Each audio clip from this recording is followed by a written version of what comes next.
2 മക്കാബായ 15-ാം അധ്യായം 1 മുതൽ 39 വരെയുള്ള വാക്യങ്ങൾ. നിക്കാനോറിന്റെ ദൈവദൂഷണം.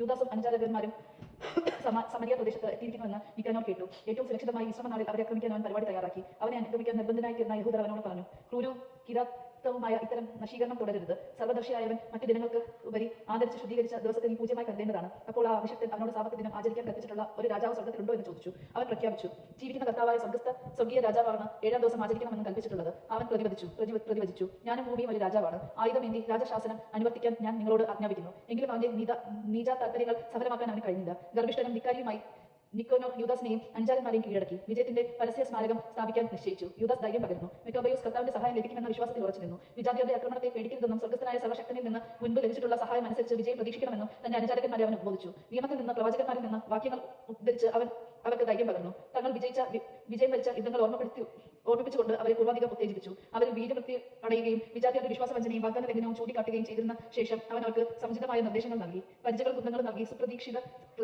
ശുഭപ്രതീക്ഷ കൊണ്ട് ഇതിനേക്കാൾ അവൻ തന്റെ ധീരവും ഉത്തേജനവുമായ വാക്കുകൾ കൊണ്ട് അവരോരോരുത്തരെയും ആയുധം അണിയിച്ചു. വിശ്വാസ്യമായ ഒരു സ്വപ്നം അഥവാ ദർശനം വിവരിച്ച് അവൻ അവർക്ക് ഉന്മേഷം പകർന്നു. ഇതായിരുന്നു ദർശനം. കുലീനനും ഗുണവാനും വിനീതനും സൗമ്യവും ഉച്ചിത ഭാഷയും ബാല്യം മുതലേ സത്കർമ്മ നിരത്തനും മുൻപ് പ്രധാന പുരോഹിത പദവി അലങ്കരിച്ചവനുമായ ഒനിയാസ് കൈകൾ ഉയർത്തി യഹൂദ ജനതയ്ക്ക് വേണ്ടി പ്രാർത്ഥിക്കുകയായിരുന്നു. അതേസമയം മറ്റൊരാൾ നരചൂടിയ അന്തസ്സേറ്റ പ്രൗഢിയും അജ്ഞാശക്തിയും തികഞ്ഞ ഒരാൾ അവിടെ പ്രത്യക്ഷപ്പെട്ടു. അപ്പോൾ ഒനിയാസ് പറഞ്ഞു, സഹോദരരെ സ്നേഹിക്കുകയും ജനത്തിനും നഗരത്തിനു വേണ്ടി ദീർഘമായി പ്രാർത്ഥിക്കുകയും ചെയ്യുന്നവൻ ദൈവത്തിന്റെ പ്രവാചകനായ ജെറമ്യ ആണിത്. ജെറമ്യ വലതുകരം നീട്ടി യൂദാസിനെ ഒരു സുവർണ്ണ ഖണ്ഡം നൽകിക്കൊണ്ട് പറഞ്ഞു, ഈ വിശുദ്ധ ഖണ്ഡം സ്വീകരിക്കുക. ദൈവത്തിൽ നിന്നുള്ള സമ്മാനമാണിത്. ഇതുകൊണ്ട് നീ എതിരാളികളെ നിഗ്രഹിക്കും.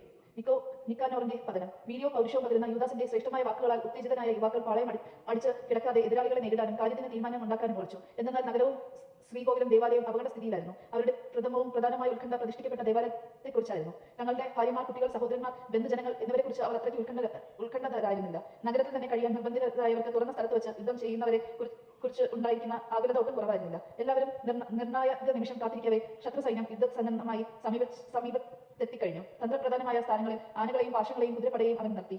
ആ സേനാ വ്യൂഹവും വിവിധ തരത്തിലുള്ള ആയുധങ്ങളും ആനകളുടെ ഭീകരതയും ദർശിച്ച മക്കൈബയോ സ്വർഗ്ഗത്തിലേക്ക് കൈകൾ ഉയർത്തി അത്ഭുതങ്ങൾ പ്രവർത്തിച്ചിരിക്കുന്ന കർത്താവിനെ വിളിച്ചപേക്ഷിച്ചു. എന്നാൽ കർത്താവ് ആയുധങ്ങളാലല്ല സ്വന്തം നിശ്ചയപ്രകാരമാണ് അർഹിക്കുന്നവർക്ക് വിജയം നേടിക്കൊടുക്കുന്നതെന്ന് അവർ അറിഞ്ഞിരുന്നു. അവിടത്തെ വിളിച്ച് അവൻ പ്രാർത്ഥിച്ചു, കർത്താവ്, യൂദാ രാജാവായിരുന്ന ഹെസക്കിയയുടെ കാലത്ത് അങ്ങ് ദൂതനെ അയക്കുകയും സെന്നാകെരീബിന്റെ പാളയത്തിൽ അവനൊരു 1,85,000-ഓളം പേരെ സംഹരിക്കുകയും ചെയ്തു.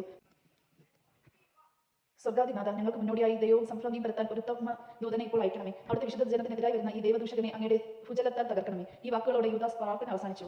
നിക്കനോർ കൂട്ടരും കാഹളങ്ങളോട് ഓർവിളികളോട് കൂടി മുന്നേറി. യൂദാസും അനുചാരകരും ദൈവത്തെ വിളിച്ച് പ്രാർത്ഥിച്ചുകൊണ്ട് ശത്രുവിനെ നേരിട്ടു.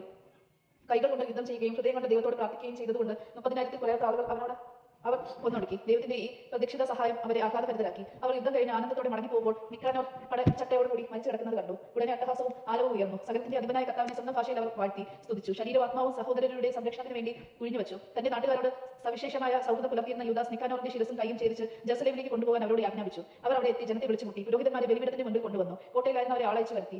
നീചനായ നിക്കാനോറിന്റെ തലയും സർവശക്തന്റെ ഭവനത്തിനെതിരെ ആ ദൈവദൂഷകൻ ഗർവോടെ നീട്ടിയ കരവും അവർ അവനെ കാണിച്ചു. അവൻ ദുഷ്ടനായ നിക്കാനോറിനെ നാവ് ഛേദിച്ചു. അത് കഷ്ണങ്ങളാക്കി പക്ഷികൾക്ക് ഇട്ടുകൊടുക്കുമെന്നും അവന്റെ പോഷത്വത്തിന്റെ പ്രതിഫലങ്ങൾ ദേവാലയത്തിന്റെ മുൻപിൽ കെട്ടിത്തൂക്കുമെന്നും യൂദാസ് പറഞ്ഞു. അവരെല്ലാവരും സ്വർഗ്ഗത്തിലേക്ക് നോക്കി തങ്ങൾക്ക് തന്നെ വെളിപ്പെടുത്തിയ കർത്താവിനെ സ്തുതിച്ചു പറഞ്ഞു, സ്വന്തം ഭവനം അശുദ്ധമാക്കാതെ കാത്തു സൂക്ഷിക്കുന്നവൻ വാഴ്ത്തപ്പെടട്ടെ. കർത്താവിൽ നിന്ന് ലഭിച്ച സഹായങ്ങളുടെ പ്രത്യക്ഷ തെളിവായി യൂദാസ് നിക്കാനോറിന്റെ ശിരസ് കോട്ടയുടെ മുകളിൽ തൂക്കി. ഈ ദിനം ഒരിക്കലും വിസ്മൃതിയിലുണ്ടാകാണ്ട് പോകരുതെന്ന് സുറിയാനി ഭാഷയിൽ ആധാർ എന്ന് വിളിക്കപ്പെടുന്ന 12-ാം മാസത്തിലെ മെദോർക്കാനോ ദിനത്തിൽ തലേനാളായ 13-ാം ദിനം ആഘോഷപൂർവ്വം കൊണ്ടാടണമെന്നും പൊതു സമ്മതപ്രകാരം അവർ നിശ്ചയിച്ചു. ഉപസംഹാരം. ഇങ്ങനെ നിക്കോബറിന്റെ കഥ അവിടെ അവസാനിച്ചു. അന്നു മുതൽ നഗരം ഹെബ്രിയോയുടെ കൈവശമാണ്. ഞാനും ഈ കഥ ഇവിടെ അവസാനിപ്പിക്കുന്നു. അത് നന്നായി. കാര്യമത്ര പ്രസക്തമായി അവതരിപ്പിച്ചിട്ടുണ്ടെങ്കിൽ ഞാൻ കൃതജ്ഞനാണ്. അവതരണം അവിധാനമോ ഇടത്തരമോ ആയിപ്പോയെങ്കിൽ ഇത്രയും എനിക്ക് പരമാവധി ചെയ്യാൻ കഴിഞ്ഞുള്ളൂ. വെള്ളം ചേർത്ത വീനോ വെള്ളം മാത്രമോ കുടിക്കുക ഉപദ്രവകരമാണ്. വെള്ളം ചേർത്ത വീന് മധുരവും സ്വാതേറിയതുമാണ്, ആനന്ദദായകനുമാണ്. അതുപോലെയാണ് കഥന രീതി വായനക്കാരനെ ആഹ്ലാദിപ്പിക്കുന്നതും ഞാൻ ഉപസംഹരിക്കുന്നതും. ദൈവജമാണ് നാം കേട്ടത്. നമുക്ക് ദൈവത്തെ സ്തുതിക്കാം. ക്രിസ്ത്യാനിക്ക് സ്തുതി.